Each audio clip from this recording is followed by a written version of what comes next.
Hello नमस्कार आदाब जय हिंद। आज के इस क्लास में हम लोग क्लास 9 के नंबर सिस्टम चैप्टर को पढ़ेंगे।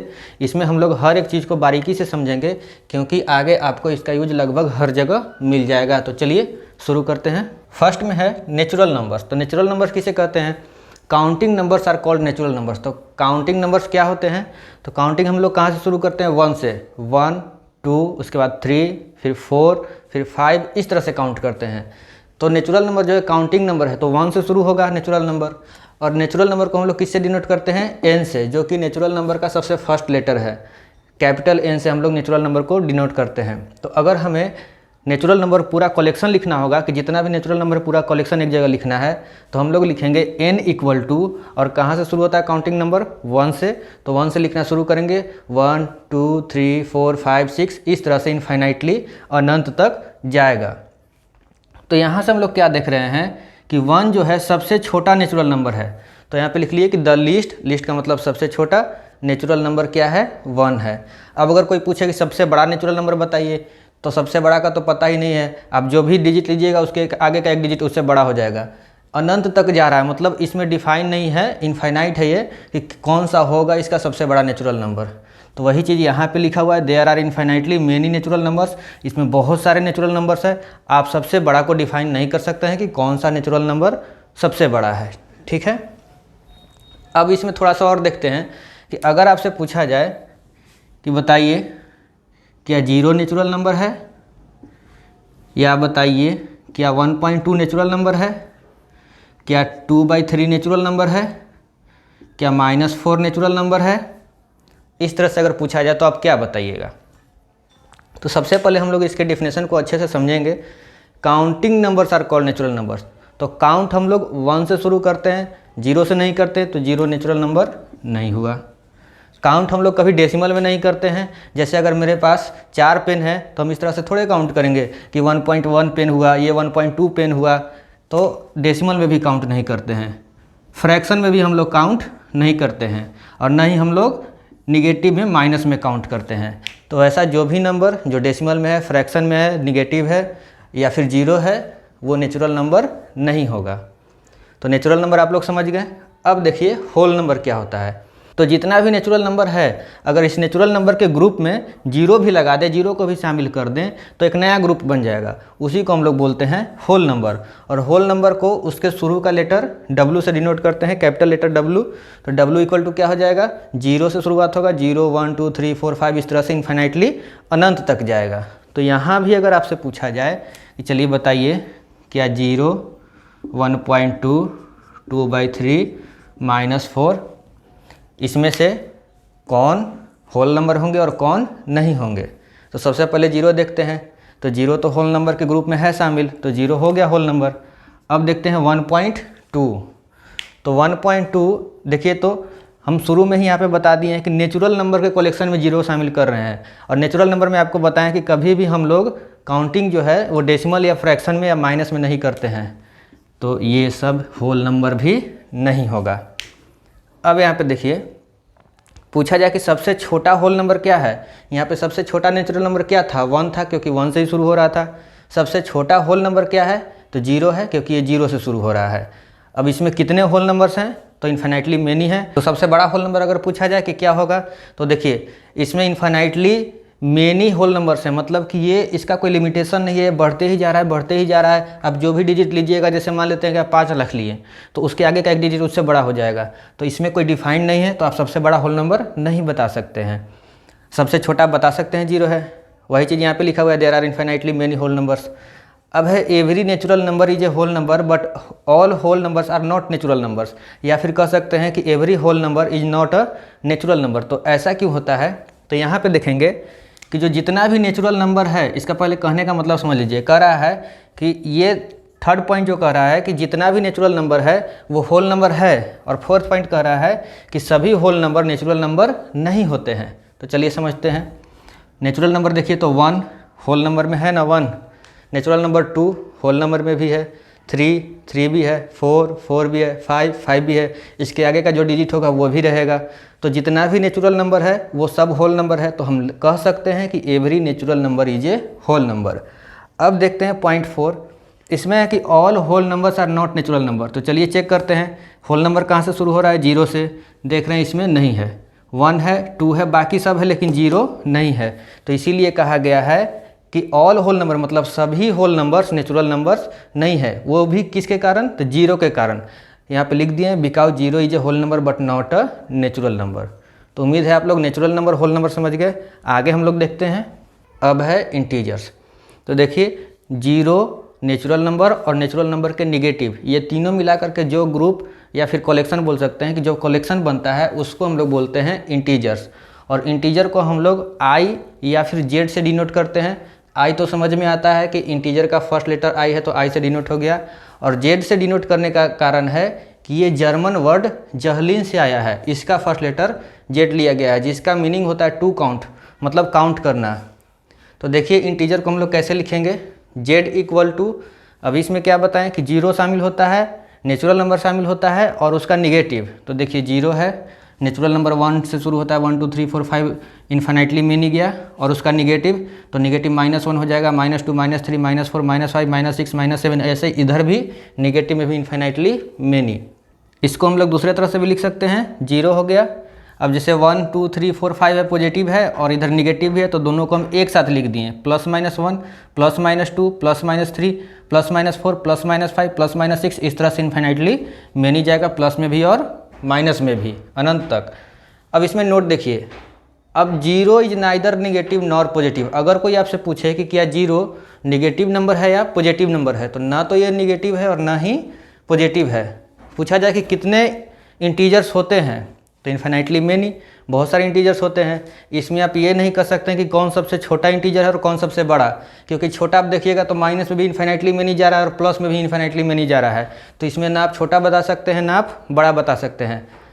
फिर है every natural number is an integer. तो देखिए, और every whole number is an integer, जितना भी नेचुरल नंबर है सब इंटीजर होता है और जितना भी होल नंबर है वो सब भी इंटीजर होता है।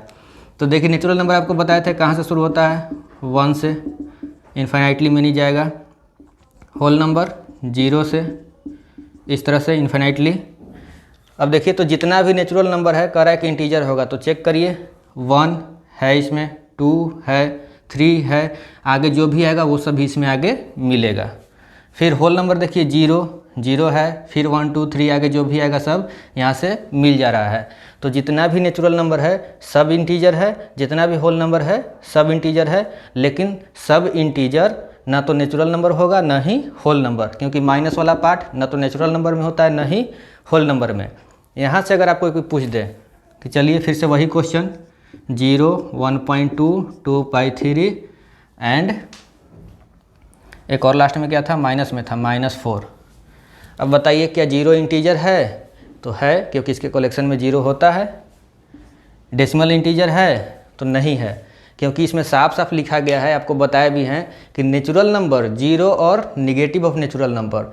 तो नेचुरल नंबर तो आपको बता ही दिया शुरू में कि डेसिमल में नहीं होता है और ना ही फ्रैक्शन में होता है, तो ये दोनों काम खत्म। अब आया -4, तो नेचुरल नंबर का निगेटिव इसमें शामिल रहता है, तो 4 नेचुरल नंबर है उसका निगेटिव हो गया -4, तो ये आपका इंटीजर हो गया। ठीक है, उम्मीद है आप लोग इसको अच्छी तरह से समझ गए होंगे। अब देखते हैं नेक्स्ट, अब है representation of integers on number line. तो नंबर लाइन पर हम लोग इंटीजर्स को कैसे रिप्रेजेंट करेंगे, तो नंबर लाइन पे इंटीजर्स को रिप्रेजेंट करना है, तो सबसे पहले एक नंबर लाइन ड्रा कर लेंगे। तो नंबर लाइन क्या होता है, एक स्ट्रेट लाइन जिस पर नंबर्स को हम लोग डिनोट करते हैं या रिप्रेजेंट करते हैं। तो देखिए इस नंबर लाइन पे कहीं भी एक पॉइंट ले लीजिए और उसको मान लीजिए 0, और इस 0 के राइट साइड में चलिएगा तो आपको पॉजिटिव इंटीजर लिखना है और लेफ्ट साइड में निगेटिव इंटीजर होता है।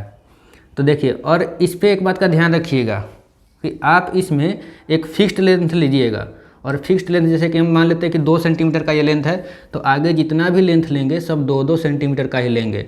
अगर आप 3 सेंटीमीटर का ले रहे हैं, 1 सेंटीमीटर का ले रहे हैं, तो ये लेंथ फिक्स होता है, और इस फिक्स्ड लेंथ को हम लोग बोलते हैं यूनिट लेंथ। इधर भी वही लेंथ लेना है जो उधर लिए थे आप। ठीक है, अब इसके बाद राइट साइड में पॉजिटिव इंटीजर लिखते हैं, तो क्या हो जाएगा 1 2 3 4 5। तो यहाँ पे ध्यान दीजिए, आप जो लेंथ अगर ले रहे हैं मान लेते हैं 2 सेंटीमीटर का, तो ये 2 सेंटीमीटर सब 2 सेंटीमीटर हो जाएगा, लेकिन ये डिस्टेंस 2 सेंटीमीटर है। लेकिन अगर यूनिट पूछा जाए तो 2 सेंटीमीटर का एक यूनिट लिए हैं, ये दूसरा यूनिट हुआ, ये तीसरा यूनिट हुआ, टोटल 3 यूनिट। यहाँ से यहाँ तक 1 यूनिट, यहाँ से यहाँ तक 2 यूनिट, यहाँ से 3 यूनिट, यहाँ से लेकर यहाँ तक 4 यूनिट। तो अगर हम लोग स्केल पर रिप्रेजेंट करते हैं कि 1 यूनिट बराबर 2 सेंटीमीटर, तो और आपको 3 यूनिट लेना है जो कि आगे आपको काम आएगा जब आपको इरेशनल नंबर रूट में जो होता है उसको रिप्रेजेंट करना होगा, तब उसमें आपको काम आएगा। आप स्केल अगर ले लीजिएगा कि 1 यूनिट इक्वल टू 3 सेंटीमीटर और आपको 2 यूनिट बनाना है, तो कितना सेंटीमीटर लेंथ लीजिएगा? 6 सेंटीमीटर का। तो समझ में आ रहा है ना, ये जो फिक्स्ड लेंथ हुआ वही हुआ 1 यूनिट। तो आप जितना भी यूनिट लेंथ लिए हैं उसी यूनिट लेंथ पर राइट साइड में बना लीजिए पॉइंट, और लेफ्ट साइड में, और जीरो के राइट साइड में पॉजिटिव इंटीजर और लेफ्ट साइड में निगेटिव। तो ये हो गया -1, ये -2, ये -3, ये -4 और -5। अब यहाँ पे देखिए ये क्या है? स्ट्रेट लाइन है और लाइन के दोनों तरफ एरो लगा हुआ तीर, मतलब कि ये इसको हम इन्फिनाइटली आगे बढ़ा सकते हैं और इसको भी इन्फिनाइटली पीछे की ओर बढ़ा सकते हैं। कहने का मतलब आगे इसमें आप 5 तक ही नहीं, आगे इन्फिनाइटली मेनी नंबर तक आप इसको डिनोट रिप्रेजेंट कर सकते हैं। इधर भी आप इन्फिनाइटली मेनी नंबर तक रिप्रेजेंट कर सकते हैं। कहने का मतलब आप इस स्ट्रेट लाइन पर जितना भी इंटीजर है सबको रिप्रेजेंट कर सकते हैं। 0 हो गया, फिर पॉजिटिव इंटीजर सबको रिप्रेजेंट हो जाएगा और निगेटिव इंटीजर सब रिप्रेजेंट हो जाएगा। जैसे अब हमको 7 रिप्रेजेंट करना है तो इसको आगे बढ़ा देंगे, एरो लगा हुआ था, इसका मतलब क्या हुआ कि ज़रूरत पड़ने पर आगे हम लोग बढ़ा सकते हैं। इसका भी लेंथ जो स्ट्रेट लाइन है उसका लिमिटेशन नहीं है, वो भी इनफाइनाइटली जाएगा, ठीक है, दोनों तरफ से। तो ये समझ गए आप लोग कि इंटीजर को हम लोग नंबर लाइन पर कैसे रिप्रेजेंट करते हैं। अब नेक्स्ट देखते हैं। तो ये नंबर लाइन रिप्रेजेंट हो गया। अब यहीं से हम लोग समझेंगे कि जैसे आप लोग पढ़े होंगे कि -2 बड़ा होता है -3 से, या फिर कह सकते हैं कि -5 छोटा होता है -3 से या -4 से। तो इसको कैसे हम लोग समझते हैं? देखिए यही इसी नंबर लाइन से समझेंगे। तो इस नंबर लाइन पे पूरा का पूरा इंटीजर इसमें है, रिप्रेजेंट हो सकता है, ठीक है। तो अब देखिए यहाँ पे आप ऑब्जर्व करिएगा तो 0 के राइट साइड में जो चल रहे हैं ना, तो देखिए तो 1, 1 से बड़ा 2, 2 से बड़ा 3, 3 से बड़ा 4, मतलब कि राइट साइड की ओर बढ़ने पर वैल्यू इंक्रीज हो रहा है, नंबर्स इंक्रीज हो रहे हैं। और अगर राइट से लेफ्ट आ रहे हैं तब देखिए डिक्रीज हो रहा है। 6 से हो गया 5, कम हो गया, 5 से कम है 4, 4 से छोटा 3, 3 से छोटा 2, इस तरह से डिक्रीज हो रहा है। तो वही चीज़ यहाँ पर भी देखेंगे कि इसी नंबर लाइन पर इसको भी रिप्रेजेंट किए हैं, तो इसमें भी वही रूल होगा कि आप राइट साइड में बढ़िएगा तो इसका वैल्यू इंक्रीज होगा, लेफ्ट में बढ़िएगा तो डिक्रीज होगा। देखिए 1 से छोटा 0 और 0 से छोटा क्या हो गया? -1, और -1 से छोटा -2, तो -1 बड़ा हो गया ना। -2 से छोटा -3, तो -2 बड़ा हो गया। -3 से छोटा -4, -4 से छोटा -5, तो देखिए तो -5 छोटा हो गया ना -4 से। और अब इधर बढ़िएगा तो इधर की ओर वैल्यू इंक्रीज होता है, तो -5 से बड़ा क्या हो गया? -4, -4 से बड़ा -3, -3 से बड़ा -2, -2 से बड़ा -1। यहाँ पे देखिए -3 से बड़ा -2, -3 से बड़ा -2, -2 बड़ा है ना, -2 से बड़ा -1, -1 से बड़ा 0, 0 से बड़ा 1। तो इस तरह से जब आप राइट की ओर बढ़िएगा तो इंक्रीज होगा, इसको हम लिख देते हैं। इस डायरेक्शन में बढ़िएगा तो वैल्यू इंक्रीज होगा, और इस डायरेक्शन में आइएगा तो वैल्यू डिक्रीज होगा। और आप लोग इसको याद कर लिए होंगे कि जो माइनस में छोटा होता है वो बड़ा होता है, इसी रीजन से होता है, ठीक है। इसको आप लोग समझ गए। अब हम लोग रेशनल नंबर्स और फ्रैक्शन को देखेंगे और दोनों में डिफरेंस देखेंगे कि क्या है। आप लोगों को कभी कभी कन्फ्यूजन हो सकता है कि रेशनल नंबर और फ्रैक्शन में क्या डिफरेंस है, क्योंकि दोनों को हम लोग P/Q के फॉर्म में ही लिखते हैं। चलिए देखते हैं। सबसे पहले rational number, the numbers of the form P/Q। P/Q कहने का मतलब बट्टा में, जैसे 2/3, 4/5, इस तरह। Where P and Q are integers, जहाँ पे, और यहाँ पे देखिए P/Q है ना, तो बट्टा में हो गया। P का मतलब है ऊपर न्यूमरेटर और Q का मतलब डिनोमिनेटर से है, ठीक है। तो जहाँ पे P और Q दोनों क्या है? इंटीजर है, मतलब बट्टा में तो है, साथ में आप ऊपर भी इंटीजर लिख सकते हैं और नीचे भी इंटीजर लिख सकते हैं। और इंटीजर आपको बताएं कि 0 भी हो सकता है, प्लस में भी हो सकता है और माइनस में भी हो सकता है, नेचुरल नंबर का, ठीक है। लेकिन इसमें एक और कंडीशन कह दिया कि 0 तो होता है इंटीजर, लेकिन आप नीचे मत लिखिएगा Q नॉट इक्वल टू 0, मतलब डिनोमिनेटर 0 नहीं होना चाहिए। जैसे कि आप 0 लिख सकते हैं लेकिन आप 0 बाई समथिंग लिख सकते हैं, लेकिन समथिंग बाई 0 आप नहीं लिख सकते हैं। इसका भी रीज़न है कि आप अगर किसी नंबर को 0 से डिवाइड करिएगा तो वो नॉट डिफाइंड होता है, उसको हम लोग अनडिफाइंड या नॉट डिफाइंड कहते हैं। इसको लिख लीजिएगा कि एनी नंबर, ए से नंबर है, कोई नंबर है ए, ठीक है, any number divided by 0 equal to not defined, not defined, या जिसको बोलते हैं हम लोग अनडिफाइंड, ठीक है। इसको ध्यान में रखिएगा, इसका भी आगे बहुत यूज होगा। किसी भी नंबर को हम लोग अगर 0 से डिवाइड करते हैं तो वो नॉट डिफाइंड होता है, जिसे हम लोग अनडिफाइंड भी कहते हैं, उसका कोई डेफिनेशन नहीं होता है। लेकिन अगर 0 को हम लोग किसी भी नंबर से डिवाइड करेंगे, 0 divided by any number equal to 0, इन दोनों चीज़ को ध्यान में रखिएगा कि अगर 0 को किसी नंबर से डिवाइड करेंगे तो 0, इसको हम लोग अगर डिवाइड में लिखें तो कैसे लिखते हैं, 0 को डिवाइड कर रहे हैं किसी नंबर से तो इसका वैल्यू हो जाएगा 0, और इसको कैसे लिखेंगे कि कोई नंबर है उसको डिवाइड कर रहे हैं 0 से, तो 0 से हम लोग किसी भी नंबर को डिवाइड नहीं कर सकते हैं, इसका कोई डिफाइंड वैल्यू नहीं होगा। इसीलिए अगर किसी नंबर को हम लोग 0 से डिवाइड करेंगे तो नॉट डिफाइंड वैल्यू, जिसको हम लोग इस तरह से रिप्रेजेंट करते हैं, और 0 divided by any number equal to 0। ये समझ गए हम लोग कि क्यों नीचे 0 नहीं होना चाहिए, क्योंकि वो वैल्यू अनडिफाइंड हो जाएगा, इसलिए नीचे जो है डिनोमिनेटर में वो 0 नहीं होना चाहिए। तो अब आते हैं डेफिनेशन पे। हाँ, तो कह रहा था कि P बाई क्यू के फॉर्म में होना चाहिए, तो ठीक है हम लिख दिए P बाई क्यू के फॉर्म में, और ऊपर नीचे इंटीजर लिख सकते हैं, और नीचे 0 नहीं होना चाहिए। तो देखिए तो ये रेशनल नंबर है कि नहीं है, तो है। अब बताइए -4/3 ये रेशनल नंबर है कि नहीं है, तो P बाई क्यू मतलब बट्टा में है, ऊपर और नीचे इंटीजर लिख सकते हैं। इंटीजर कहने का मतलब 0 पॉजिटिव ऑफ नेचुरल नंबर और नेगेटिव ऑफ नेचुरल नंबर लिख सकते हैं। तो नेगेटिव में कोई दिक्कत नहीं, इंटीजर है, नीचे भी इंटीजर है, तो ये भी हो गया रेशनल नंबर। अगर पूछे कि 0 रेशनल नंबर है कि नहीं है, तो 0 भी रेशनल नंबर है, 0 डिवाइडेड बाई समथिंग आप लिख सकते हैं, है ना। तो देखिए तो ये भी P बाई क्यू के फॉर्म में है, और नीचे 0 नहीं है, तो ये तीनों रेशनल नंबर हो गया।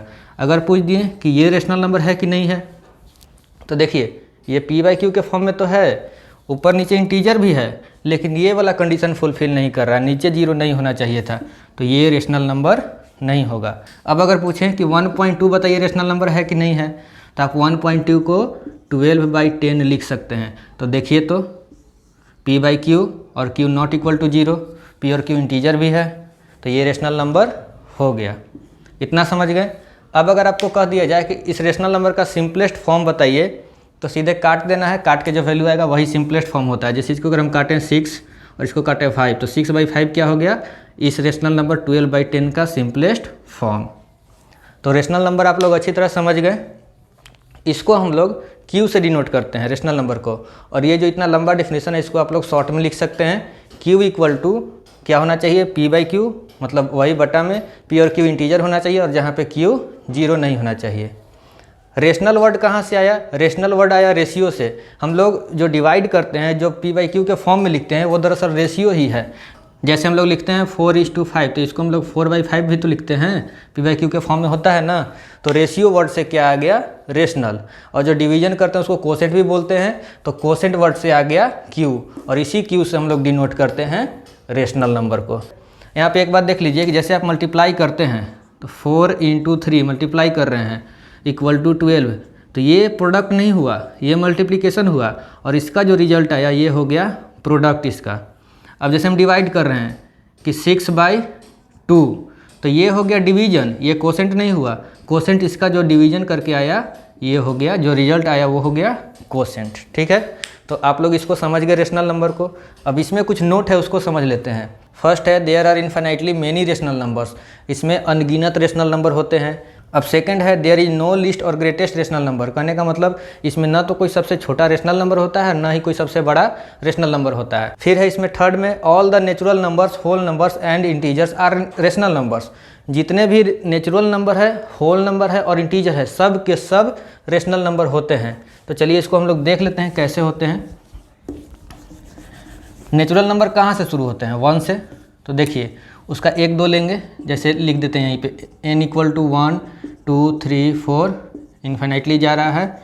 फिर whole number w equal to कितना हो जाएगा 0 1 2 3, ये भी इन्फिनाइटली।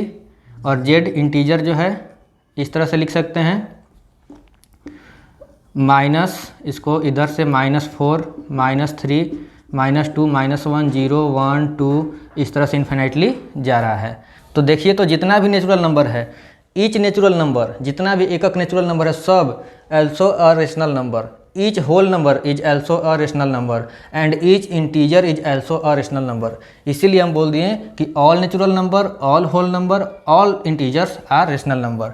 तो रेशनल नंबर कैसे हुए? तो रेशनल नंबर तो p बाई क्यू के फॉर्म में होता है। तो चलिए इसको बाई 1 करिएगा तो p बाई क्यू के फॉर्म में आ जाएगा ना, सब करके देखिए तो सब आ गया, सब में बाई 1 कर दिए, ठीक है। और साथ में एक और कंडीशन था कि डिनोमिनेटर 0 नहीं होना चाहिए। देखिए तो कहीं भी डिनोमिनेटर 0 नहीं है और सब p बाई क्यू के फॉर्म में भी आ गया, इसीलिए ये सब क्या है, रेशनल नंबर है। इतना समझ गए। अब हम लोग समझेंगे फ्रैक्शन क्या होता है, क्या दोनों में डिफरेंस है। तो देखिए फ्रैक्शन जो है इसको भी हम लोग p बाई क्यू के फॉर्म में लिखते हैं और इसमें भी डिनोमिनेटर 0 नहीं होना चाहिए। तो दोनों में डिफरेंस कहाँ हुआ? तो जो न्यूमरेटर और डिनोमिनेटर है ना, इसमें हम लोग इंटीजर लेते थे, p एंड q क्या होता था, इंटीजर, लेकिन इसमें हम लोग इंटीजर नहीं लेते हैं, सिर्फ होल नंबर लेंगे, ठीक है। तो फ्रैक्शन कहता है p बाई क्यू के फॉर्म में होना चाहिए, तो बटा में तो है, लेकिन p और q मतलब न्यूमरेटर और डिनोमिनेटर दोनों होल नंबर होना चाहिए। तो ये तो होल नंबर है, लेकिन क्या ये है? नहीं, ये इंटीजर हो गया, तो इसलिए ये पूरा फ्रैक्शन नहीं होगा। इसमें देखिए p बाई क्यू में है, दोनों होल नंबर है, तो ये फ्रैक्शन हो गया। इसको भी आप p बाई क्यू के फॉर्म में बना सकते हैं, दोनों होल नंबर है, तो ये भी फ्रैक्शन हो गया, ये भी फ्रैक्शन है। यहाँ पे देखिए p बाई क्यू के फॉर्म में है, लेकिन एक होल नंबर है लेकिन दूसरा नहीं है, तो ये 2/-5 फ्रैक्शन नहीं हुआ। यही डिफरेंस है रेशनल नंबर में और फ्रैक्शन में, कि इसमें जो न्यूमरेटर डिनोमिनेटर इंटीजर होते हैं, लेकिन इसमें होल नंबर होते हैं। नोट्स में देखिए वही चीज़ लिखे हैं कि fractions can not be negative, जब इंटीजर होगा ही नहीं, सिर्फ होल नंबर होगा। और आपको शुरू में ही बता चुके हैं कि होल नंबर कभी भी निगेटिव नहीं होता है, और इसमें p और q दोनों होल नंबर होता है, तो जाहिर सी बात है फ्रैक्शन कभी भी निगेटिव नहीं होगा। अब देखिए सेकंड है, every fraction is a rational number but every rational number is not a fraction. इसको आप यहीं से देख सकते हैं, ये फ्रैक्शन है 4/3, ये फ्रैक्शन भी है और रेशनल नंबर भी है, दोनों p बाई क्यू के फॉर्म में है। और देखिए फ्रैक्शन कहता है कि होल नंबर होना चाहिए, तो होल नंबर है, q 0 नहीं होना चाहिए, तो q 0 भी नहीं है। रेशनल नंबर कहता है कि p और q इंटीजर होना चाहिए, तो इंटीजर है दोनों, और नीचे 0 नहीं है, तो ये फ्रैक्शन भी हो गया, रेशनल नंबर भी हो गया। लेकिन every rational number is not a fraction, जैसे कि यही वाला ले लेते हैं -4/3। ये देखिए रेशनल नंबर तो है, ये इंटीजर है, ये भी इंटीजर है, और नीचे 0 नहीं है, लेकिन जब बात करेंगे होल नंबर का, तो इसमें देखिए तो यहाँ पे दोनों होल नंबर चाहिए था, ये होल नंबर नहीं है, तो इसलिए ये वाला फ्रैक्शन नहीं होगा। तो आप समझ गए कि जितना भी फ्रैक्शन है सब रेशनल नंबर हो सकता है, लेकिन सभी रेशनल नंबर फ्रैक्शन नहीं हो सकता है। चलिए अब नेक्स्ट देखते हैं। अब हम लोग पढ़ेंगे डेसिमल रिप्रेजेंटेशन, मतलब डेसिमल में हम नंबर्स को कितने तरह से लिख सकते हैं या रिप्रेजेंट करते हैं। तो देखिए यहाँ पे दो तरह से होता है, एक तो टर्मिनेटिंग डेसिमल के फॉर्म में लिखा जाता है और एक नॉन टर्मिनेटिंग डेसिमल के फॉर्म में, ठीक है। तो हम दोनों को पहले बारी बारी से समझते हैं कि टर्मिनेटिंग डेसिमल क्या होता है और नॉन टर्मिनेटिंग डेसिमल क्या होता है। तो यहाँ पे आप देख रहे हैं कि जैसा कि नाम है इसका टर्मिनेटिंग डेसिमल, मतलब डेसिमल के बाद कुछ डिजिट तक जा करके वो टर्मिनेट हो जाता है, तो उस तरह के डेसिमल को क्या बोलते हैं, टर्मिनेटिंग डेसिमल। जैसे अगर मान लेते हैं 4.56789243 इतना है। अब यहाँ पे देखिए डेसिमल के बाद 1 2 3 4 5 6 7 8 डिजिट तक गया और यहीं पे ख़त्म हो गया, मतलब आगे अब कोई और डिजिट नहीं है, जो है सो यहीं तक है। तो ये हो गया कौन सा डेसिमल, टर्मिनेटिंग डेसिमल। अब है नॉन टर्मिनेटिंग डेसिमल। तो नॉन टर्मिनेटिंग डेसिमल का मतलब वैसा डेसिमल नंबर जो टर्मिनेट नहीं हुआ है, वो आगे भी बढ़ेगा। जैसे अगर हम मान लें कि 2.543 और डॉटेड कर दिए, तो यहाँ पे देखिए आपको अगर ऐसा डेसिमल नंबर मिल जाए जिसमें लास्ट में डॉटेड लगा हुआ है, मतलब ये टर्मिनेट नहीं हुआ है, ये इनफाइनाइट तक जाएगा, तो क्या हो गया, ये नॉन टर्मिनेटिंग डेसिमल। अब इसमें भी दो पार्ट में बट गया है कि नॉन टर्मिनेटिंग में भी एक नॉन टर्मिनेटिंग रिपीटिंग, जिसको कि रेकरिंग भी बोलते हैं, डेसिमल होता है, और दूसरा non terminating non repeating decimal होता है। तो देखते हैं दोनों किस तरह का डेसिमल होगा। तो सबसे पहले देखते हैं नॉन टर्मिनेटिंग रिपीटिंग डेसिमल, मतलब कि टर्मिनेट भी नहीं होना चाहिए लेकिन रिपीट होना चाहिए। देखते हैं, जैसे अगर एग्जाम्पल मान ले 2.345454545 और डॉटेड, तो देखिए लास्ट में डॉटेड लग गया मतलब आगे और भी डिजिट बढ़ेगा, तो ये क्या हो गया, टर्मिनेट नहीं हो रहा है, तो नॉन टर्मिनेटिंग डेसिमल हो गया। अब यहाँ पे देखेंगे कि इसमें ये जो 4 5 है रिपीट हो रहा है, बार बार 4 5 4 5 4 5 ही आ रहा है, तो इसको लिख सकते हैं 2.345 और जो भी डिजिट रिपीट हो रहा है उसके ऊपर रेकरिंग लगा देंगे। इसका मतलब ही हुआ कि उस डिजिट का रिपीटेशन हो रहा है। अगर कहीं पे आपको लिखा हुआ मिले कि 5.67 और 7 पर रेकरिंग, इसका मतलब 5.67777 ऐसे डॉटेड, ठीक है। तो ये देखिए, एक तो नॉन टर्मिनेटिंग हुआ लेकिन रिपीटिंग हुआ, तो इस तरह का एक डेसिमल हो गया। अब दूसरा है नॉन टर्मिनेटिंग और नॉन रिपीटिंग, तो वो किस तरह का होता है देख लेते हैं। जैसे अगर मान लेते हैं 5.3456222348686863639 इस तरह का है, तो देखिए यहाँ लास्ट में डॉटेड लग गया ना, मतलब नॉन टर्मिनेटिंग डेसिमल है। अब देखना है कि रिपीटिंग है कि नहीं है। तो रिपीटिंग से मतलब होता है कि अगर कोई नंबर रिपीट हो रहा है तो हमेशा वही नंबर रिपीट होना चाहिए और कोई नंबर बाद में नहीं आना चाहिए। जैसे देखिए यहाँ पे 2 2 2, तब यहाँ पे 2 2 2 2 सब रहता तो रिपीटिंग हो जाता, लेकिन फिर आ गया 3 4, अब यहाँ फिर 8 6 8 6 8 6 हुआ, लेकिन अगर इसी तरह 8 6 8 6 8 6 रहता तो यहाँ से रिपीटिंग हो जाता, लेकिन फिर बीच में 3 2 9 आ गया। कहने का मतलब वैसा कोई भी डिजिट नहीं है जो कि रिपीटेशन में एक साथ चल रहा है, तो ये नॉन टर्मिनेटिंग है, साथ में नॉन रिपीटिंग भी है। तो इतने तरह का हो गए डेसिमल। अब देखिए, जो टर्मिनेटिंग डेसिमल होता है वो रेशनल नंबर होता है, और जो नॉन टर्मिनेटिंग रिपीटिंग होता है वो भी रेशनल नंबर होता है। इन दोनों को आपको ध्यान में रखना है कि टर्मिनेटिंग डेसिमल भी रेशनल होता है और नॉन टर्मिनेटिंग जो होता है और रिपीटिंग वो भी रेशनल होता है। तो देखिए कैसे, कोई भी एक एग्जांपल ले लेते हैं टर्मिनेटिंग डेसिमल का। जैसे अगर मान लेते हैं 5.3 डिजिट, देखिए डेसिमल के एक डिजिट के बाद जाकर टर्मिनेट हो गया, ठीक है। तो इसको अगर हम लिखें तो कितना हो जाएगा 53/10। तो देखिए, तो ये p/q के फॉर्म में आया ना, जहाँ p और q इंटीजर है और q 0 नहीं है, तो इसको रेशनल नंबर बोलेंगे। तो इसीलिए जो भी जितना भी टर्मिनेटिंग डेसिमल होता है वो सब रेशनल नंबर होता है। अब ये कैसे होता है नॉन टर्मिनेटिंग रिपीटिंग वाला, तो चलिए इसको भी देखते हैं। जैसे अगर हम लिख दे 10/3, इसका मतलब कि आपको 10 में 3 से डिवाइड करना है, तो 10 में 3 से डिवाइड करिए, 3 3 जा 9, 1 डेसिमल बैठाइए, फिर 3 3 जा 9, फिर 1 0 3 3 जा 9, फिर 1, तो इस तरह से 3.33 आ रहा है, 3.3333 बढ़ते जाएगा, मतलब 3.3 पर रेकरिंग, 3 रिपीटेशन हो रहा है ना।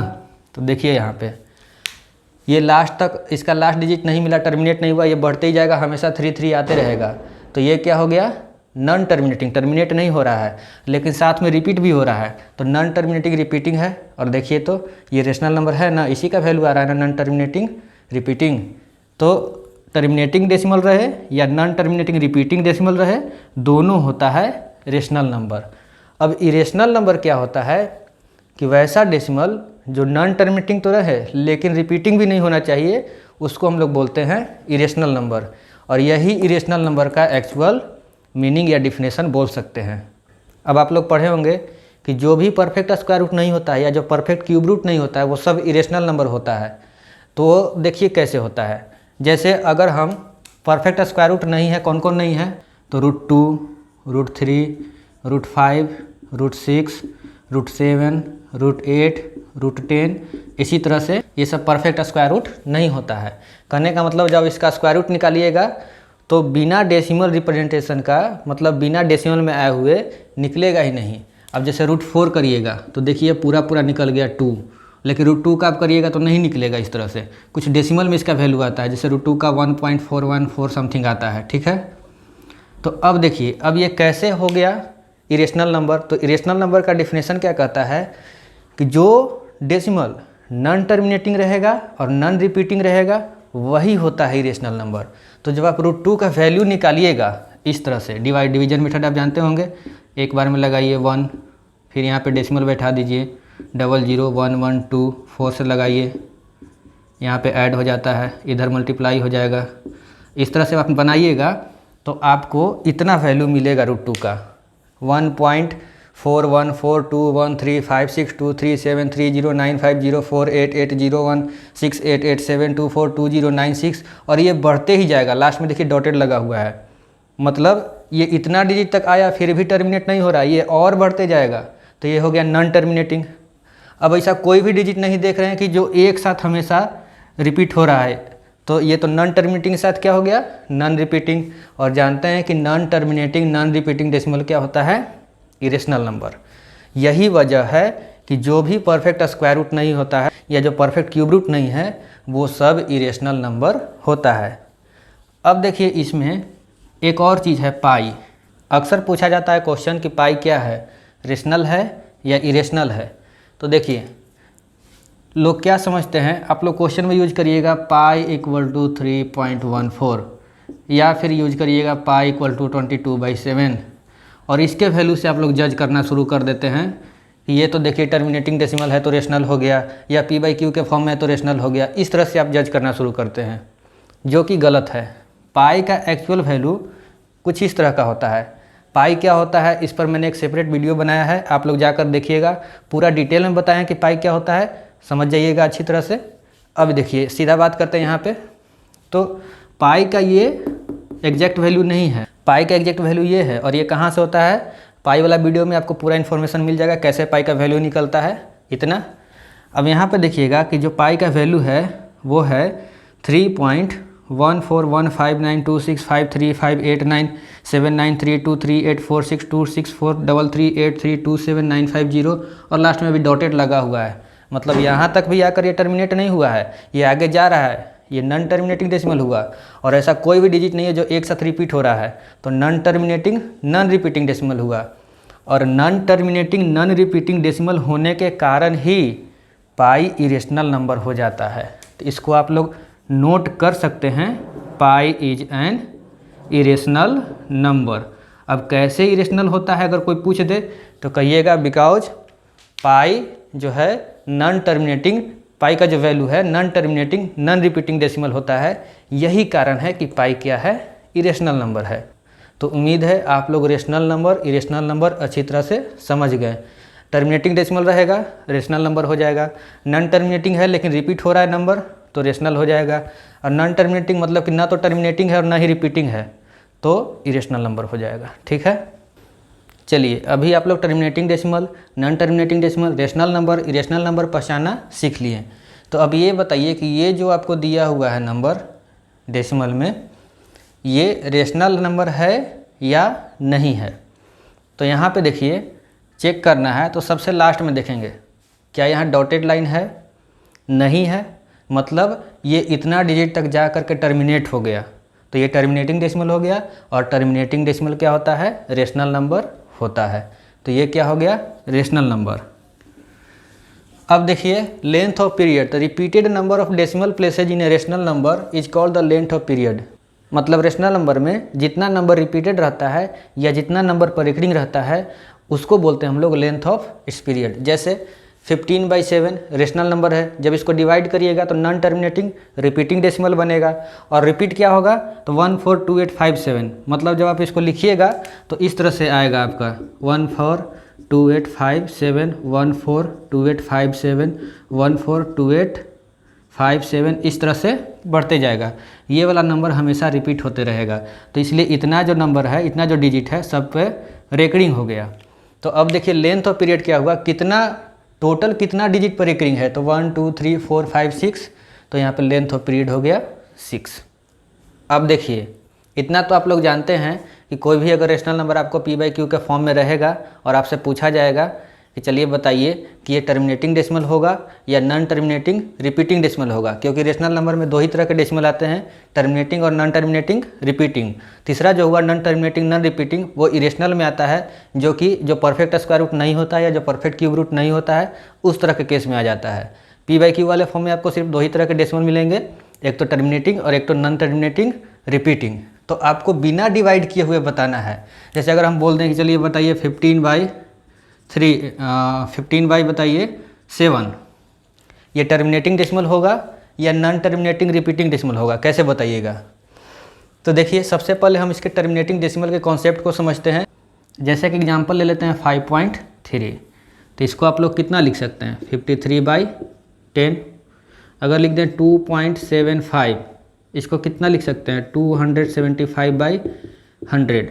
इसको जब हम लोग रेशनल नंबर में कन्वर्ट कर रहे हैं तो एक चीज़ ऑब्जर्व कर रहे हैं, टर्मिनेटिंग डेसिमल को जब रेशनल में कन्वर्ट कर रहे हैं तो क्या ऑब्जर्व कर रहे हैं कि डिनोमिनेटर ये वाला नीचे जो p/q में जो q के फॉर्म में है वो जब इसका हम फैक्टराइजेशन करेंगे, जैसे 10 का फैक्टराइजेशन कर रहे हैं तो क्या मिल गया 2 × 5।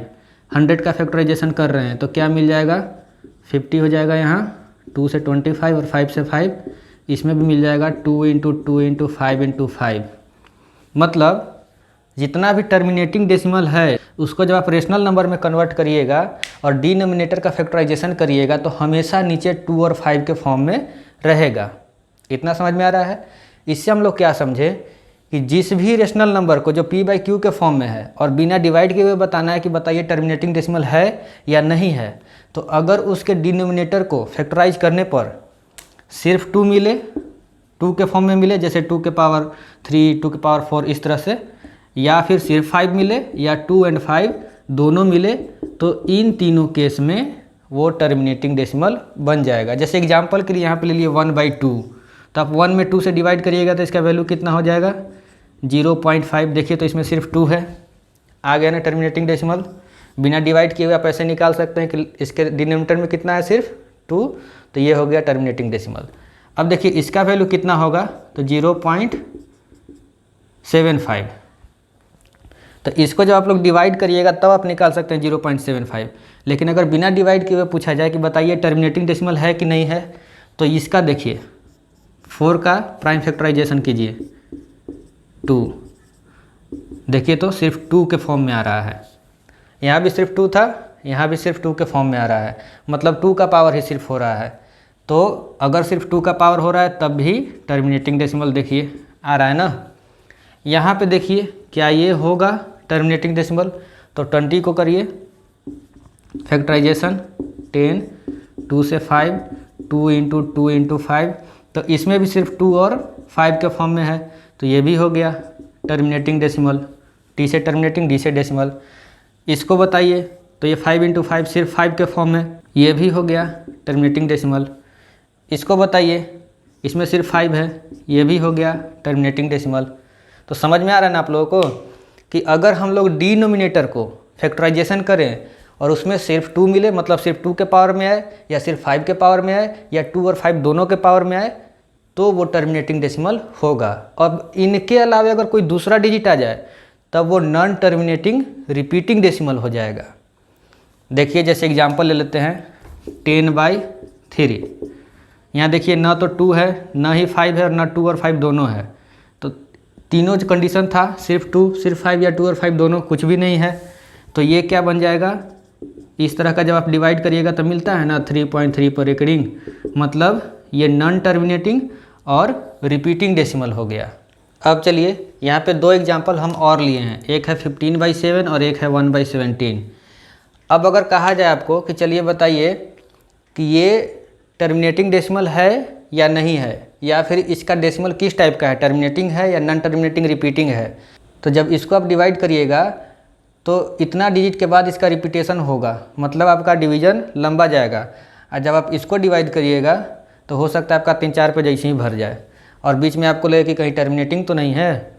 तो देखिए आपको अभी बताएं कि इसको चेक करने के लिए ज़्यादा दिमाग नहीं लगाना है, डिनोमिनेटर को चेक करना है।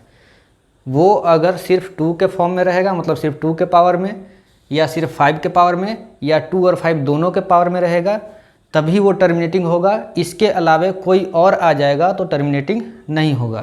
तो यहाँ पे 7 है तो नॉन टर्मिनेटिंग रिपीटिंग हो गया, 17 है नॉन टर्मिनेटिंग रिपीटिंग हो गया। अगर कोई पूछ दिया कि 2/15 बताइए, तो इसको तोड़िए तो 2/5 × 3। तो देखिए हम क्या बोले थे कि या तो सिर्फ 2 के पावर में होना चाहिए, या तो सिर्फ 5 के पावर में, या फिर 5 के साथ क्या होना चाहिए 2, तो ये 5 के साथ 3 हो गया, तो ये हो जाएगा नॉन टर्मिनेटिंग रिपीटिंग डेसिमल। समझ गए। चलिए अब हमको लगता है कि आप लोग बिना एक्चुअल डिवीजन के ही बता दीजिएगा कि ये टर्मिनेटिंग डेसिमल है या नॉन टर्मिनेटिंग रिपीटिंग डेसिमल है। तो आप लोग के लिए यहाँ पे 8 क्वेश्चन लिखा गया है और जल्दी से 1 मिनट के अंदर सब बताइए कि क्या होगा। तो देखिए इसके डिनोमिनेटर को फैक्टराइजेशन करेंगे तो ये कितना हो जाएगा 5/2 इंटू 2 इंटू 2, सिर्फ 2 के पावर में है टर्मिनेटिंग डेसिमल। इसको फैक्टराइज करिए 7/5 इंटू 5, सिर्फ 5 के पावर में है टर्मिनेटिंग डेसिमल। इसमें देखिए न 2 न 5 न दोनों, ये तो ऐसे ही हो गया नॉन टर्मिनेटिंग रिपीटिंग डेसिमल, या फिर इसको कह सकते हैं कि टर्मिनेटिंग डेसिमल नहीं है। ये भी टर्मिनेटिंग डेसिमल नहीं है तो क्या हो गया नॉन टर्मिनेटिंग रिपीटिंग डेसिमल। इसको तोड़िए तो ये हो जाएगा कितना 2 इंटू 2 इंटू 2 इंटू 3, 2 2 जा 4, 4 2 जा 8, 8 3 जा 24। अब यहाँ पे देखिए 2 के साथ 3 आ गया, 2 के साथ होना किसको चाहिए था 5 को, तो ये क्या बन गया नॉन टर्मिनेटिंग रिपीटिंग डेसिमल। 400 को तोड़िए कितना हो जाएगा 261/400 का जल्दी से करिए फैक्टराइजेशन। 200, 2 से 100, 2 से 50, 2 से 25 और 5 से 5, मतलब ये आ गया 2 के पावर 4 इंटू 5 के पावर 2। देखिए 2 के पावर 4 इंटू 5 के पावर 2, तो ये सिर्फ 2 और 5 के फॉर्म में है, तो ये हो जाएगा टर्मिनेटिंग डेसिमल। 625 ये आपका हो जाता है 5 के पावर 4, 231/5 के पावर 4, सिर्फ 5 के पावर में है, तो ये हो गया टर्मिनेटिंग डेसिमल। इसको आप लोग तोड़िए कितना हो जाएगा 29/12। उससे मतलब नहीं, हम लोग बिना तोड़े हुए बना सकते हैं, हमको तो सिर्फ डिनोमिनेटर से मतलब है ना, इसका फैक्टर चेक करके पता करते हैं कि टर्मिनेटिंग है या क्या है। तो 12 को करिए कितना हो जाएगा 29/2 इंटू 2 इंटू 3, तो 2 के साथ 3 आ गया नॉन टर्मिनेटिंग रिपीटिंग डेसिमल। तो आप लोग इससे अच्छी तरह से समझ गए होंगे कि बिना एक्चुअल डिवीजन के कैसे पता करना है कि कौन सा रेशनल नंबर टर्मिनेटिंग डेसिमल होगा और कौन सा rational number non terminating repeating decimal होगा। अब हम लोग इरेशनल नंबर्स के कुछ प्रॉपर्टीज देखेंगे। वो क्या है कि जब हम एक रेशनल नंबर और एक इरेशनल नंबर को ऐड करें, सब्ट्रैक्ट करें, मल्टीप्लाई करें या फिर डिवाइड करें, हमेशा ही वो इरेशनल नंबर होता है। मल्टीप्लाई में बस आपको ये ध्यान रखना है कि वो रेशनल नंबर नॉन जीरो होना चाहिए, मतलब जीरो को छोड़ के कोई भी आप ले सकते हैं। जीरो को छोड़ के इसलिए कि अगर आप जीरो ले लेते हैं और इसको मल्टीप्लाई कर रहे हैं किसी इरेशनल नंबर से, आपको बताएं कि जिसका परफेक्ट स्क्वायर रूट नहीं होता वो इरेशनल नंबर होता है, तो zero into any number equal to zero, ये तो रेशनल आ गया।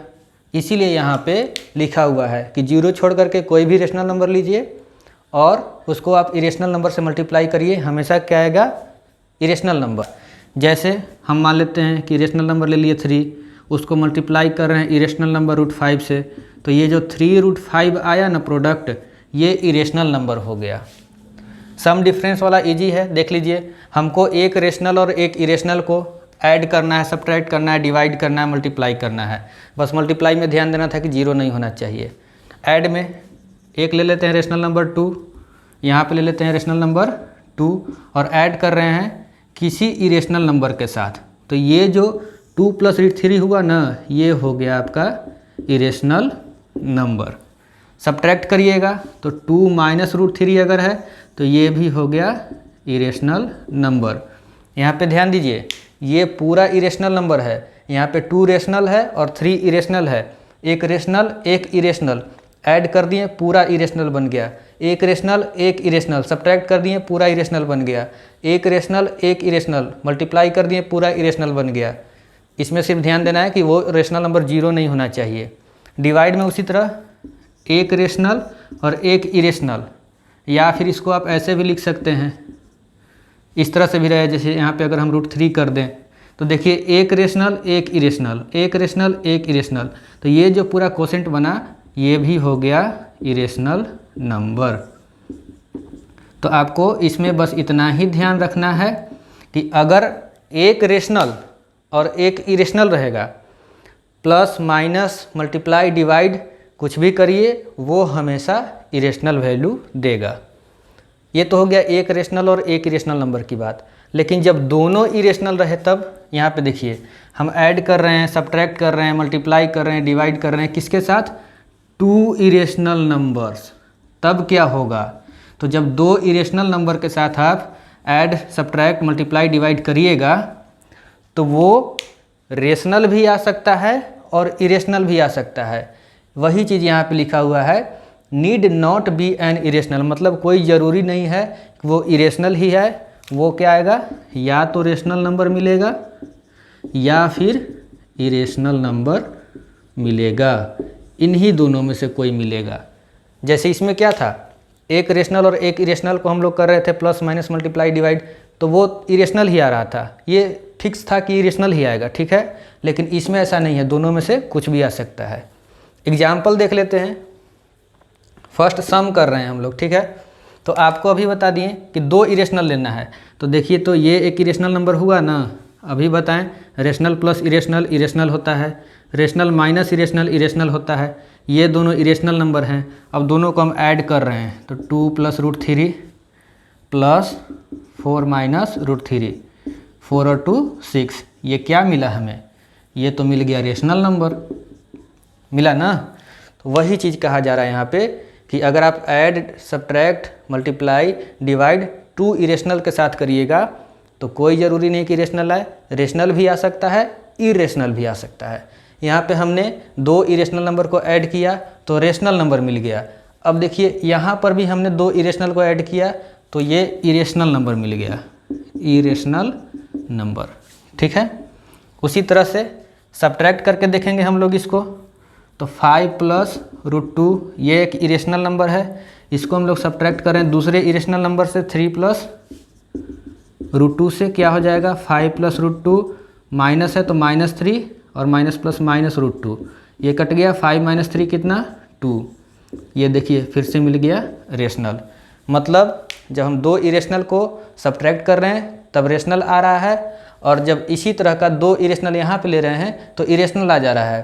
तो इसमें भी देख लिए कि जब दो इरेशनल को सब्ट्रैक्ट करेंगे तब भी रेशनल या इरेशनल दोनों में से कोई आ सकता है। अब मल्टीप्लाई का बात हुआ, तो देखिए दो इरेशनल है, √7 और √7 दोनों इरेशनल नंबर है, दोनों को मल्टीप्लाई कर देंगे तो क्या बन जाएगा 7, जो कि एक रेशनल नंबर है। अब यहाँ भी दो इरेशनल नंबर है, √2 और √7, इसको मल्टीप्लाई कर देंगे तो हो जाएगा √14, ये है irrational number. Perfect square root नहीं है, इरेशनल नंबर। तो यहाँ से देख रहे हैं कि दो इरेशनल को मल्टीप्लाई किए तो रेशनल भी आ जा रहा है, इरेशनल भी आ जा रहा है। मतलब मल्टीप्लाई में भी कोई ज़रूरी नहीं कि इरेशनल आए, दोनों में से कुछ भी आ सकता है। अब बचा डिवाइड, तो इसको भी हम लोग चेक कर लेते हैं। तो जब आप इसको डिवाइड करिएगा तो देखिए तो 2 क्या है, रेशनल नंबर, और यहाँ पे इसको डिवाइड करिए तो इसको लिख सकते हैं 4 × √6 को क्या लिख सकते हैं, √3 × √2 बाई √3, कितना आ गया 4 √2। और देखिए तो एक रेशनल और एक इरेशनल का प्रोडक्ट भी इरेशनल होता है, तो ये इरेशनल नंबर मिल गया। तो यहाँ से देख रहे हैं कि दो इरेशनल को डिवाइड करने पर रेशनल भी आ जा रहा है और इरेशनल भी आ जा रहा है। तो यहाँ से बस आपको इस पूरे प्रॉपर्टीज में यही समझना है कि अगर एक रेशनल रहेगा और एक इरेशनल रहेगा तो उसमें आप प्लस माइनस मल्टीप्लाई डिवाइड कुछ भी करिए, हमेशा वो इरेशनल रहेगा, ठीक है। लेकिन अगर दो इरेशनल के बीच में हम लोग प्लस माइनस मल्टीप्लाई डिवाइड कर रहे हैं तो वो रेशनल भी हो सकता है, जो फाइनल रिजल्ट आएगा उसका, और इरेशनल भी हो सकता है, ठीक है। तो आप लोग इसके प्रॉपर्टीज को अच्छी तरह समझ गए। अब हम लोग देखेंगे रियल नंबर क्या होता है और इमेजिनरी नंबर क्या होता है। तो आपको 10 तक तो रियल नंबर ही पढ़ना है, लेकिन जब बात रियल नंबर का कर रहे हैं तो हम लोग इमेजिनरी नंबर को भी थोड़ा सा समझ लेंगे, बेसिक चीज़ है। अब देखिए real number, a number whose square is non negative, मतलब वैसा नंबर जिसका स्क्वायर करने पर निगेटिव न आए, उसको हम लोग क्या बोलते हैं, रियल नंबर। जैसे अगर हम लोग करते हैं √2 का स्क्वायर, कितना हो जाएगा 2, 3 का स्क्वायर कितना हो जाएगा 9, -5 का स्क्वायर कितना हो जाएगा, तो माइनस का स्क्वायर प्लस और 5 का स्क्वायर 25। देखिए तो सब जगह पॉजिटिव मिल रहा है, कहीं पे भी निगेटिव मिल रहा है नहीं ना। तो जितना भी रेशनल नंबर और इरेशनल नंबर है उनका स्क्वायर करेंगे तो वो नॉन निगेटिव ही आएगा। यहाँ पे देखिए तो इरेशनल नंबर है, स्क्वायर किए नॉन निगेटिव, मतलब कि पॉजिटिव नंबर आ रहा है। रेशनल है, स्क्वायर किए पॉजिटिव, रेशनल है, स्क्वायर किए पॉजिटिव, है ना। तो उसी चीज़ को यहाँ पे लिखें कि all rational and all irrational numbers form the collection of all real numbers. मतलब कि रियल नंबर में सारे रेशनल नंबर और सारे इरेशनल नंबर इंक्लूड हो जाते हैं। अगर सारे रेशनल और इरेशनल को एक जगह कलेक्ट करेंगे तो उसको हम लोग क्या बोलते हैं, रियल नंबर। और इसका डेफिनेशन क्या है कि अगर वैसा नंबर जिसका स्क्वायर करें तो नॉन निगेटिव है, और नॉन निगेटिव में सारे रेशनल और इरेशनल आ जाते हैं उनके स्क्वायर करने पे। ठीक है, इतना समझ गए आप लोग। Every real number is either rational और इरेशनल। जितना भी रियल नंबर है या तो वो रेशनल हो सकता है या फिर इरेशनल हो सकता है, क्योंकि इन्हीं दोनों का कॉम्बिनेशन होता है रियल नंबर। इसको हम लोग आर से डिनोट करते हैं। तो अब यहाँ पे थोड़ा सा ये समझिएगा कि अगर आपसे कोई पूछ दे कि बताइए क्या नेचुरल नंबर रियल नंबर है, क्या होल नंबर रियल नंबर है, क्या इंटीजर रियल नंबर है, तो आपको अभी बताएं कि रेशनल और इरेशनल दोनों का कॉम्बिनेशन मिला के होता है रियल। और रेशनल नंबर जो है, प्रत्येक जो नेचुरल नंबर है वो रेशनल होता है, प्रत्येक होल नंबर रेशनल होता है, प्रत्येक इंटीजर रेशनल होता है। तो जब रेशनल बोल रहे हैं, जब रेशनल ही इंक्लूड हो गया तो natural number, whole number, integer सब इसमें इंक्लूड हो गया। अभी तक जितना पढ़े हैं वो सब का कलेक्शन मिल करके रियल नंबर बना। ठीक है, तो अब हम लोग देखेंगे इमेजिनरी नंबर क्या होता है। तो रियल नंबर क्या था कि वैसा नंबर जिसको स्क्वायर करे तो निगेटिव ना आए। इमेजिनरी ठीक इसका अपोजिट है, वैसा नंबर जिसका स्क्वायर करे तो निगेटिव आ जाए, उसको क्या बोलते हैं हम लोग, इमेजिनरी नंबर। तो वैसा कौन सा नंबर हो सकता है, तो देखिए अगर स्क्वायर रूट के अंदर हम -5 कर दें और इसका स्क्वायर करें तो क्या होगा, -5। देखिए तो इसका स्क्वायर रूट किए तो निगेटिव नंबर आ गया, तो ये क्या हो गया, इमेजिनरी नंबर हो गया। इसको आपको 10th क्लास में थोड़ा सा झलक मिलेगा, जब आप क्वाड्रेटिक इक्वेशन बनाइएगा वहाँ पे लिख देता है कि ये रियल नंबर नहीं है, इसलिए इसको जानना भी ज़रूरी है। तो ऐसा नंबर जिसका स्क्वायर करें तो निगेटिव दे दे वो होता है इमेजिनरी नंबर। तो देखिए रूट अंडर मतलब कि स्क्वायर रूट के अंदर जितना भी माइनस वाला नंबर होगा सब इमेजिनरी नंबर होगा। जैसे एग्जाम्पल में रूट अंडर -1, रूट के अंदर माइनस में, रूट के अंदर माइनस में, सब क्या है, इमेजिनरी नंबर है। अब यहाँ पर थोड़ा सा ध्यान दीजिएगा कि रूट के अंडर -1 मतलब स्क्वायर रूट में -1 जो है उसको हम लोग आयोटा यानी कि आई से डिनोट करते हैं। आयोटा एक ग्रीक लेटर है, तो रूट अंडर -1 को हम लोग आई से डिनोट करते हैं। तो आई का वैल्यू कितना हो गया, रूट अंडर -1। और जितना भी इमेजिनरी नंबर है जैसे कि रूट -2, रूट -4, रूट -7, इन सब को हम लोग आई के टर्म में ही लिखते हैं। अब यहाँ से देखिए इसको आई का स्क्वायर करिएगा तो निगेटिव नंबर आ जा रहा है -1। अब जैसे इस क्वेश्चन को सोल्व करना है तो बताइए क्या होगा, इसका कितना आंसर आएगा।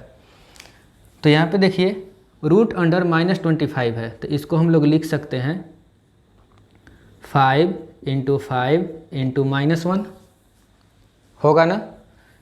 फिर रूट अंडर -49 है, तो इसको हम लोग कैसे लिख सकते हैं, 7 × 7 × -1।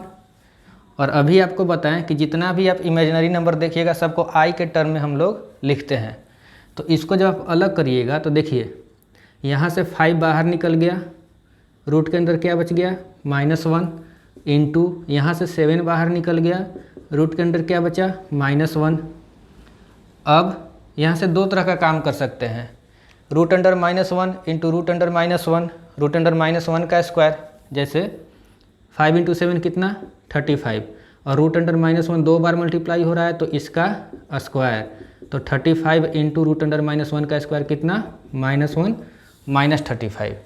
ठीक है, या फिर क्या कर सकते हैं आप, यहाँ से 5 रूट अंडर -1 है तो 5 इंटू रूट अंडर -1, तो रूट अंडर -1 को हम लोग किससे डिनोट करते हैं, आई से, तो ये हो गया 5i इंटू उसी तरह से ये 7i, तो कितना हो जाएगा 35i स्क्वायर। और देखिए आई स्क्वायर का वैल्यू -1, तो 35 इंटू -1 कितना, -35। ठीक है, अब जैसे अगर आपसे पूछें चलिए बताइए -9 का स्क्वायर रूट क्या होगा, तो 9 का स्क्वायर रूट 3 और रूट अंडर -1 बच गया, उसको हम लोग आई से डिनोट करते हैं 3i। बताइए -100 क्या होगा, 10i। तो उम्मीद है आज के क्लास में आप लोग को जितना ही बताया गया है आप लोग इसे अच्छी तरह से समझ गए होंगे। अब बस कुछ और डिफिनीशन है थोड़ा सा, उसके बाद आज का वीडियो एंड हो जाएगा। अब देखेंगे हम लोग प्राइम नंबर क्या होता है।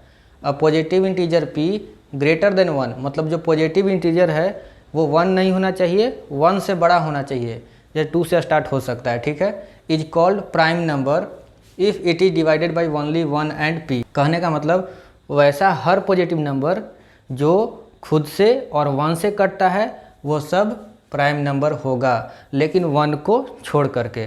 तो 1 को छोड़ करके कौन कौन सा नंबर है जो खुद से कटेगा और 1 से कटेगा। खुद से करने का मतलब जैसे 2 ले लेते हैं तो वो 2 से कटेगा और 1 से कटेगा, इसके अलावा और वो किसी से कटेगा ही नहीं। तो उस तरह का क्या क्या हो सकता है प्राइम नंबर? 2, 3, ये सिर्फ 3 और 1 से कटेगा। 5 सिर्फ 5 और 1 से कटेगा। 7 सिर्फ 7 और 1 से डिविजिबल है। इसी तरह से ये सब नंबर प्राइम नंबर हो गया। अब जब आप इस प्राइम नंबर में ऑब्जर्व करिएगा तो देखिएगा कि 2 जो है सबसे स्मॉलेस्ट प्राइम नंबर है और ये इकलौता इवन प्राइम नंबर भी है। तो यहाँ पे लिख दिए हैं, आप लोग देख सकते हैं, नोट कर सकते हैं कि 2 is the smallest and only 1 even prime number. मतलब सबसे छोटा प्राइम नंबर 2 और इकलौता इवन प्राइम नंबर कौन है? वो भी 2। इसमें सिर्फ यही एक इवन नंबर मिलेगा जो प्राइम नंबर है, बाकी सब ऑड प्राइम नंबर होता है। अब देखते हैं कंपोजिट नंबर। तो a natural number greater than 1, इसमें भी 1 नहीं होगा, 1 से बड़ा हो सकता है। जो कि प्राइम नहीं है वो सब क्या हो जाएगा? कंपोजिट। जैसे 2, 3 प्राइम था तो 4 नहीं है इसमें प्राइम, तो 4 क्या हो गया? कंपोजिट। या फिर दूसरे तरह से ऐसे समझ सकते हैं कि जिसका 2 से ज़्यादा फैक्टर हो, या फिर कह सकते हैं कि जो खुद से 1 से उसके अलावे किसी और नंबर से भी डिविजिबल हो जाए तो वो सब होता है कंपोजिट नंबर। जैसे एग्जांपल में देखिए 4 1 से भी कटेगा, 2 से भी कटेगा और 4 से। तो खुद से और 1 के अलावे देखिए तो यहाँ पे 2 से भी कट रहा है, एक और नंबर से डिविजिबल हो गया, तो ये हो गया कंपोजिट। 6 किससे किससे कटेगा? खुद से कटा, 1 से कटा, उसके अलावा 2 से भी कटेगा, 3 से भी कटेगा, तो खुद से और 1 से के अलावे और नंबर से भी डिविजिबल हो गया, तो ये हो गया कंपोजिट। उसी तरह से 8, 9, 10, 12 ये सब जो नंबर हैं कंपोजिट नंबर हुए। अब यहाँ पे जो बात आपको शुरू में बताएं उसको ध्यान रखना है, आगे आपको क्वेश्चन में यूज होगा कि एक जो है 1 जो है न तो प्राइम नंबर होता है और न ही कंपोजिट नंबर होता है, इसको आप लोगों को ध्यान रखना है। अब देखिए को प्राइम नंबर, जिसे कि हम लोग रिलेटिव प्राइम नंबर भी कहते हैं, वो क्या होता है? किस नंबर को हम लोग को प्राइम नंबर कहेंगे या फिर रिलेटिव प्राइम नंबर कहेंगे? तो देखिए 2 नेचुरल नंबर जिनका HCF मतलब कि हाईएस्ट कॉमन फैक्टर, महत्तम जिसे हिंदी में बोलते हैं, 1 आ जाए तो वो दोनों नंबर क्या होते हैं? को प्राइम नंबर। या फिर ऐसे समझ सकते हैं कि अगर 2 नेचुरल नंबर है और दोनों के बीच में एक के अलावा और भी कोई कॉमन फैक्टर नहीं है तो वो दोनों को प्राइम नंबर हो जाएंगे। एग्जाम्पल में 9 एंड 16, इन दोनों में देखिए HCF आप निकालिएगा तो 1 आएगा, या फिर दोनों में आप कॉमन देखिए कुछ भी नहीं आ रहा है, सिर्फ 1 कॉमन है, तो ये हो गया को प्राइम नंबर। 2 एंड 3, इसमें भी 1 के अलावा कुछ भी कॉमन नहीं है, या फिर आप HCF निकालिएगा तो 1 आएगा, तो ये भी हो गया को प्राइम नंबर। अब यहाँ पे देखिए नोट में लिखवाए हैं कि 2 इवन नंबर कभी भी को प्राइम नंबर नहीं हो सकता है। इसका रीज़न है कि जैसे कोई भी 2 नंबर ले लीजिए इवन नंबर 4 और 6, तो इसमें आपको कॉमन मिल जाएगा, कम से कम 2 तो कॉमन मिल ही जाएगा इवन नंबर में। इसीलिए कभी भी अगर 2 इवन नंबर दे करके पूछा जाए क्या ये को प्राइम नंबर है तो वो नहीं होगा, क्योंकि इनके बीच में 1 के अलावा कॉमन मिल जाता है, या फिर अगर आप इसका HCF निकालिएगा तो 1 नहीं आएगा। ठीक है। अब ट्विन प्राइम नंबर क्या होता है? तो वैसा प्राइम नंबर कि अगर 2 प्राइम नंबर के बीच का डिफरेंस 2 हो तो उसको हम लोग बोलते हैं ट्विन प्राइम नंबर। जैसे कि 3 और 5, 3 भी प्राइम नंबर है, 5 भी प्राइम नंबर है, दोनों का बीच का डिफरेंस 2 है, तो ये दोनों हो गए ट्विन प्राइम नंबर। 5 और 7 ट्विन प्राइम नंबर, 11 और 13 ट्विन प्राइम नंबर। 7 और 9 मत कर दीजिएगा, ये प्राइम नंबर है लेकिन ये प्राइम नंबर नहीं है, सिर्फ डिफरेंस बीच का 2 है, तो इस तरह से नहीं करना है। अगर 2 प्राइम नंबर के बीच का डिफरेंस 2 हो जाए तो उसको हम लोग बोलते हैं ट्विन प्राइम नंबर। तो आज के लिए बस इतना ही। उम्मीद है आज के क्लास में आप लोगों को जितना भी बताया गया है अच्छी तरह से आप लोग समझ गए होंगे। अब हम लोग मिलते हैं नेक्स्ट वीडियो में।